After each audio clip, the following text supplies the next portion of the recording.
Hello, everybody. Welcome to Echo Underground. I am Shanique. This is Mike. And on this podcast, we talk about music, movies, and whatever the hell we find interesting at the moment. And so, as of right now, this episode, we're going to talk about the new album by Pusha T called Daytona. Don't know why it's called Daytona, but that is the title. Hit us up on Twitter at Echo U Podcast and let us know what you guys think of this album. So, let's get into it. So, I have a couple things. One, I do want to talk about the cover.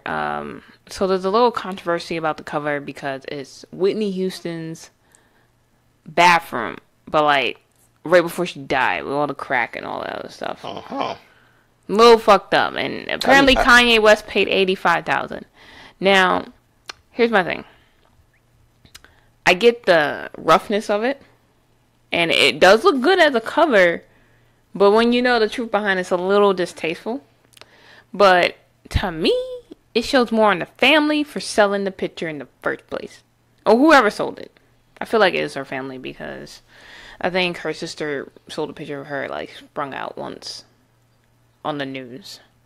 But like, what do you think about them using that as a cover? I didn't know. Okay, now that you know, what do you think about it? Yeah, I mean, it's a shitty move because, you know, just to let the lady rest in peace for real. I know. Stop trying to, like, you know, exploit her life and all this kind of stuff for $85,000. You're talking about the family. I'm just thinking about, damn, why did Kanye do it? I mean, granted, it's Kanye. He's kind of unpredictable. But well, still, I thought he's a little more above, like, buying a picture of someone who's, like, so well cemented in music like that. Well, she's not in the picture. It's just I know. Yeah, I know that. Even still, it doesn't change anything to me. That's really where I'm at. Like, you know, if people know the context behind it, it's like, why would you want to use that for your own marketing, you know? Yeah, but, you know, based on how the album sounds and when you look at the cover, it makes sense, but you could have easily just mocked this up. You didn't need, like, the official, real carbon. No, you didn't need that. But I'm more than a person who sold it to him in the first place. Like, that should not be up for sale. But either or. And they're still making, like, movies about, like, Michael Jackson. The last days of Michael Jackson. I ain't watching that shit. I don't want to know. I just want to hear you rock my world and keep going. Right. I want to remember the good times, not the bad times. But get into the actual album itself. One, this album's hella short. It's 7 songs, which I think Kanye mentioned that on the on Twitter. So I'm not really surprised that it's 7 songs, but I'm just like, okay. So these 7 songs better be like real good, or the album's gonna be trash, because he can't redeem himself in the second half. So I was like, the whole album's a half, like. Basically. So I wasn't really surprised about that. One, I don't think this is a radio album except for like 1 song. No, 2. I could see 2 being very commercial. The rest, no. To me, this album is for people who really love hip-hop. And not for people who love, like, the mainstream version of hip-hop. This is not an album for you. Unless you appreciate hip-hop as a whole. Because, one, I thought he had very good bars. Like, I had no issues with any of his verses. I did think some of the beats were a little bit. There was one song I was just like, bruh, I don't know about this. I would have cut this off and put a different song. Maybe not cut it off, but just add a song to make up for it. Because I was like, no to that song. Majority of the album, very good. It's solid. Top-notch songs. So, I'm going to give it my classic grade, a B+. A B+, okay. Yeah, because I wanted it to be longer. And because I didn't like every song, I can't give it an A. And since there's only 7 songs, you know. Right. If I don't like one, you're just going to drop a grade. That's how I feel about it. But yeah, B+. Good bars. Very good showing for hip-hop, the type of hip-hop that I like. And solid beat, solid production. And it's produced by Kanye, so of course it's solid. And overall, Pusha T did his thing. What do you think of Daytona? I'm a fan of Pusha T. I think Pusha T is one of those guys who like just has that old school kind of flow with him. And one thing about him too is he uses like really like old school beats as well. Like he's not a person who, like, granted, you know, Kanye was on this, so it kind of helped. But he's not a person to work with like overly produced music on top of whatever he's doing, because he can carry himself on his bars alone.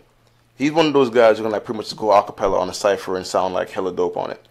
Because Grant, like I think that's probably this album's strongest feature is all the lyrics.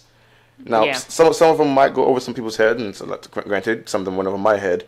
But I'm like, you know what? It's one of them things that brings me back to like, you know, trying to give it a second round go through because one, I know the song it was in is good, and maybe like a couple of spots might have missed me.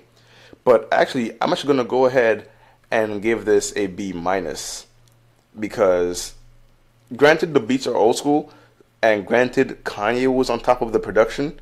I actually wasn't super sold on some of the elements outside of the lyrics. Like the lyrics on Pusha T's end were solid.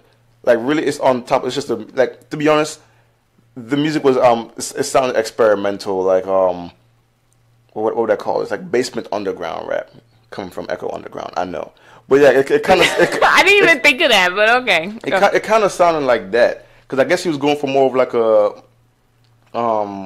pulled back kind of beat. Like, you know, granted, one thing Kanye is good at is putting on some really dope samples. There are, I think, only one or two on this album here, but they were really damn good. Like when the song goes from like hip hop, like this old school ass, like, you know, Motown type singing, sometimes yeah. R&B, sometimes I'm kind of hybrid of the two. It sounds good, but I don't think it had that in all 7 songs. I think in one song it did that exceptionally well. Everything else was just kind of like, I don't want to call it run of the mill, but it just, I don't know. So it's the beats that's your problem?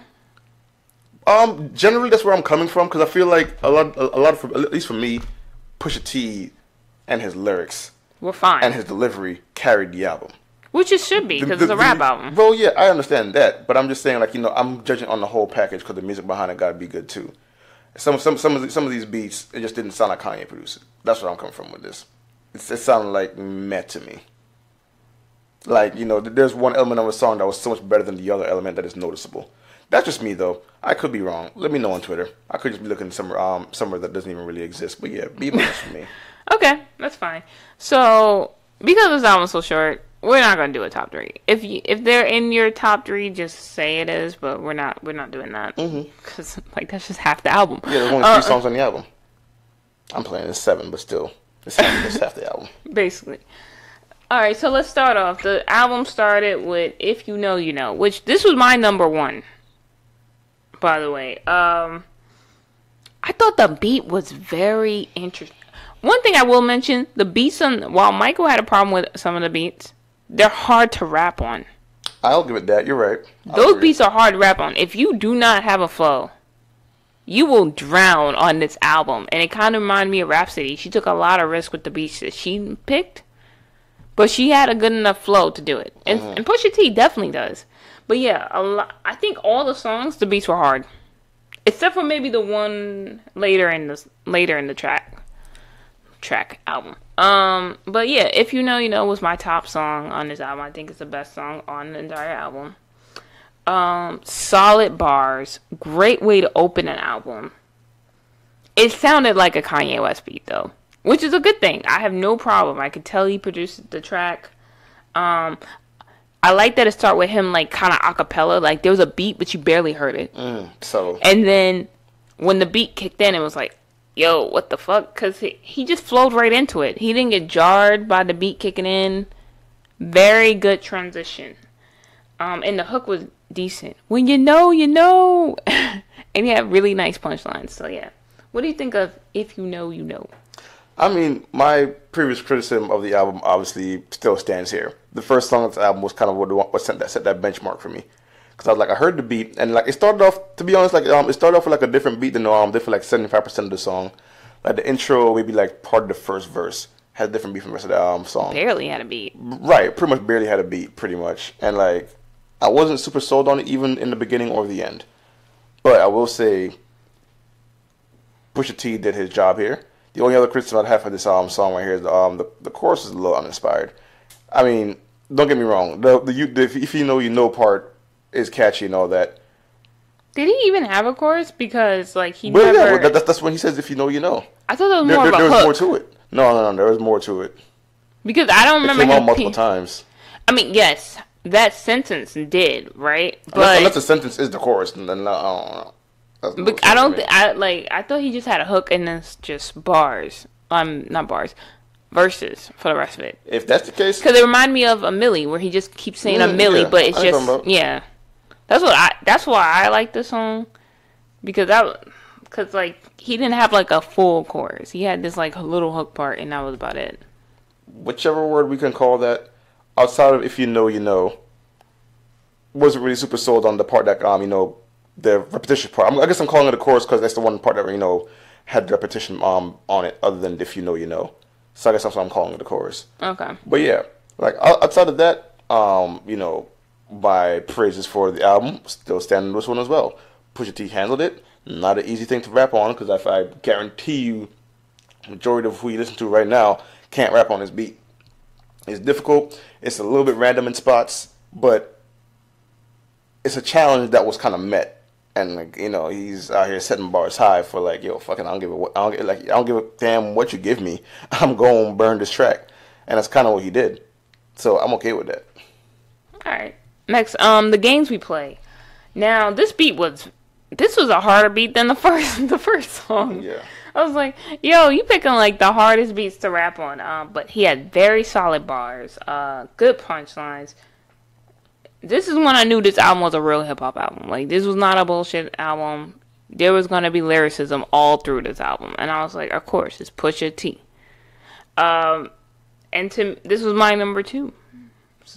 So, and I thought it was really solid of a showing of how good of a rapper he is. But yeah, the only thing, the beat was a little jarring because I just felt like it was harder than necessary. But he pulled it off, and I have no complaints about it. What do you think of the games we play? The games we played was cool to me, and as far as the beat goes, I'll give it a pass, and a really big pass at that, because there's like the little, I forgot what they call it. It's like an Eastern guitar called like a sitar or something like that, and it paced Pusha. Like, it actually like worked like a sort of a metronome for the song, because it was the only thing on the beat That he could ride, right? Yeah, pretty much. Like, it was the only thing on the beat that was like consistent and had like a good pace to it. That you could like do a timing to, like 1 2 3 4, start over 1 2 3 4 and all that. And it's like, yeah, okay, it was working with it. So at this point, I started to find a lot of synergy with it. I will say the beat, regardless of the guitar in it, that's not something I think a lot of people want to step up to try and take on. Shanika's not lying when she's saying these beats are like hard to rap on. Unless, like, if you guys listen to this podcast without listening to this album, I'd suggest listening to this album to know what the hell we're talking about. These are not like things people generally go for. Because people go for simplicity when it comes to beat these days, to that try to make a catchy banger or something like that. These beats will not make catchy bangers. They are about the bars, that thing that people are forgetting about in hip hop. Yeah. So yeah, that's kind of where I'm coming from with this. Like, he's meeting all these challenges head on, and he's carrying it. And to be honest, I'd probably, as far as the lyrics go and the delivery, I'd probably put this as my number 1. Ah, cool. All right. Hard Piano featuring one of the 2 features on this album, Rick Ross. I keep saying track, but good punchlines. He took some shots at Harvey Weinstein. Uh-huh. He mentioned Matt Lauer. He came in very hard. I was like, whoa, very good intro. I actually love the singing in this song. There's another song with singing that I wasn't too fond of, but I actually love the singing. Rick Ross was decent, but Pusha T out-rapped him on it, which, duh. But Rick Ross was fine. His verse was solid. Like, if I would give Pusha T a 10, and then Rick Ross, I would give it like a 7.5. You see, it's because, to me anyways, I see them as having 2 different rap styles. This is one of those team-ups that just did not work. I'm not going to blame it on the beat or anything like that for this one, because this song actually sounded pretty okay to me as well. He picked the beat that was easy. Right, yeah, easier, right, because, hey, I got guests on this song. I can't go, like, doing all this random, unpaced, hard to keep up with type of beat. I'll say Rick Ross did all right. And I will say that this song started hard as shit. Mm-hmm. It went on to some pretty, very current, things on the news right now. And he wasn't really holding any punches with it. And I thought that was pretty cool. And, Rick Ross's part was dope on its own. But I think he got overshadowed, which was kind of hard to avoid considering, it's 2 different art styles happening right there with 2 different rappers. Rick Ross kind of rap like an old man. Ugh. I mean, he always comes out like an old man. That might just be his style, to be honest. Like he has like the heavy ending to each of his bars, like the. I can't really give an experience. Oh, I'm about to say, where's your Rick Ross? That's what I was afraid of. I was like, I don't really want to try and put a Rick Ross voice on. All I can do is, You know who could do a really good Rick Ross? The guy who made the parody of Ooh. Oh, okay. Yeah, he made a parody of Ooh by Young M.A., but he titled Rick Ross. Mm-hmm. And he that did was actually pretty good with the cartoon and everything. That is a really good one. He got the voice down pat. Oh, yeah. Cause you know damn well Rick Ross did not rap that. That's so disrespectful, that parody. He's a very breathy guy too when he raps. Yes. Like it's a lot of like heavy breathing on his own bars.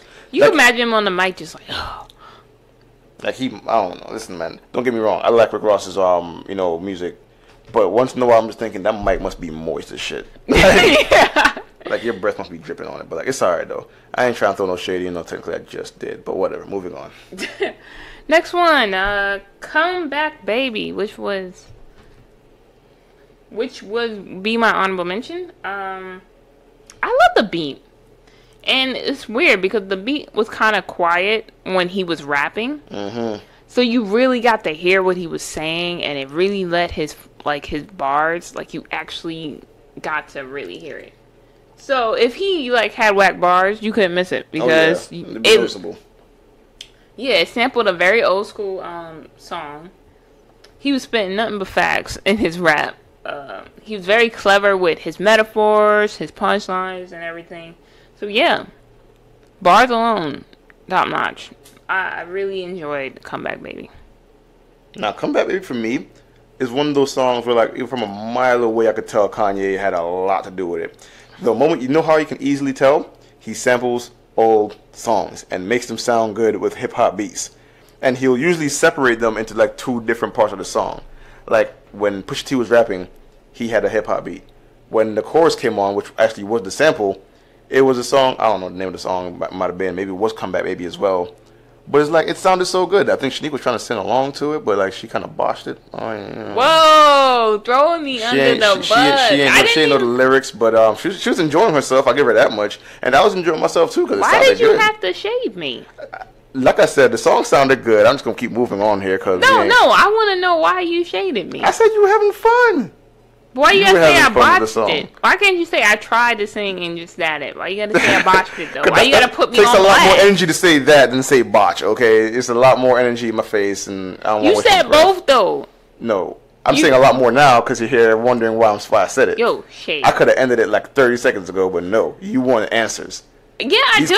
Because I didn't shade you at all on this podcast. I was being very nice. This time. Oh, this time. Whatever. This time, you be throwing whole trees at me, but whatever. But yeah, I smell Kanye a mile away on this song. I think it definitely helped too because Pusha and Kanye, I feel like that's a pretty a lot more of a workable team than Rick Ross and Pusha. So Kanye wasn't on this. No. It's just the production for because of the sample and the beat for this one right here. So I feel like the one even with Kanye, which we'll get to in a bit, that one sounded good to me too. But yeah, as far as this one goes, though, you can tell Kanye was there in spirit. There in spirit. He was there in the spirit. Next one, Santeria. This is the song I didn't like. Really? I didn't. The singing was weird, man, and I don't know what I heard. It was funny. To me, there was more singing on it. So the track's about 3 minutes, right? Mm-hmm. And I feel like 60% about 70% of the track was that singing, and I didn't particularly like it. And then anytime Pusha rap, on point, had no issue with it, but I just did not like that singing part. I just thought it was too much, but I did like the gunshots and the beat. I thought that was fun to put in the beat, and it worked. And also this is a hard beat to rap on too, because it's very busy, and then you have the singing as well. But yeah, this wasn't my favorite. It's probably, to me, the worst song on the album. What do you think of Santeria? The only thing that took me out of this song, honestly, was the little Spanish throw-ins. They lasted a little bit longer than I thought they would. on the one, I think it might be one of the shorter songs, but I'm not even too sure. But I know I did enjoy Pusha's parts. Yes, because I feel like his parts had. Well, I can't even like really scale how hard his bars were versus everything else. Because one thing he does is he keeps it pretty consistent. And to be honest, it's kind of hard to make a top 3 out of this album. Not only because it's 7 songs, but because like he's like outside of delivery, his lyric game is the same. Like, I'm not saying repetitive or nothing like that, but like, you know, you can tell it's Pusha. He's like a very recognizable like kind of flow when he goes with it. Delivery might be a little bit different from here and there to each different song, but I feel like, you know, Santeria kind of just goes right in the middle with everything else. Outside the little Spanish monologuing, which was a lot, which I didn't mind, but like, you know, I think toward the end I just wanted more Pusha because I'm like, it's a 7-song album, and I thought he sounded good in this one, and I was like, yes, this shit is dope. Can I get some more of this, please? And you know, the next song started. So yeah. So next up, what would Meek do featuring Kanye West? Now, does he mean Meek Mill or? I almost guarantee you they're talking about Meek. Would you really follow what Meek do? Because considering what he does do, I don't really know if I want them results. But you know what? He is going around speaking about prison reform. He's doing his thing now. He's doing things for the community. He always has been doing things for the community. I'll give him that. But yeah, the intro to this song was so good. This is the best intro on the album. The beat, this to me was my favorite beat. I agree. Kanye is a dumbass because his lines were so funny to me. Like, he's like, "What would Meek do? Whoop de whoop." But then he came in with a good bar in there, so I really did like that. Both of them have very strong flow. One thing I did like about this, I did want it more, but I didn't like that Kanye West didn't overtake the song. Right. He's like, "This is your album, so yeah, I'm featured on it, but this is about you." And I did like that. And I thought they were a very good collab. What do you think of what would Meek do? I think they are an excellent collab. I thought at first, too, that we're going to jump into like a scoop-diddy-boop.